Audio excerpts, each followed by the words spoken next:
Hello friends, Radhe Radhe.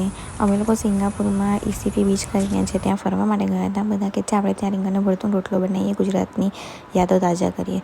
તો અમે લોકો બધું ઘરેથી ચોપ કરીને ગયા હતા.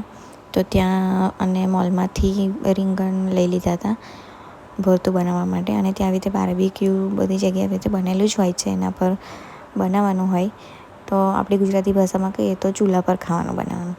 તો મારો ફર્સ્ટ એક્સપિરિયન્સ હતો જિંદગીમાં. પહેલી વાર મેં ચૂલા પર ખાવાનું બનાવ્યું. અહીં પોતાની ઘેર તો ચૂલામાં જિંદગીમાં ખાવાનું બનાવ્યું નહોતું, અને ત્યાં જઈને બહારના દેશમાં જઈને ચૂલા પર ખાવાનું બનાવ્યું. બોલો કેવું કહેવાય. તો અમે લોકો બધા ભેગા મળીને રોટલો ને આવી રીતે ભરતું બનાવ્યું. ફ્રેન્ડ્સ, પવન એટલો બધો આવતો હતો ને ઉલવાઈ જ જતું હતું. તો બધા કહે છે કે બિયર નાખીએ, બિયર તો સળગશે. તો બિયર લાવ્યા. તો બિયર રેડીને અડધી પૂરી કરી નાખી તોય એટલું બધું સળગ્યું ના. કોલસો નાખ્યા અને પેલું છાણ નાખ્યું ને એ પાછું તેથી પૈસાથી લેવાનું. $10 એ બધું લીધું. મેં તો બાપા, એ તો આપણે ગુજરાતમાં તો અહીં બધું મફત મળી જાય, અને ત્યાં પૈસાથી લેવું પડે. તો કંઈ નહીં, હવે બનાવવાનું હતું તો લેવું તો પડે જ.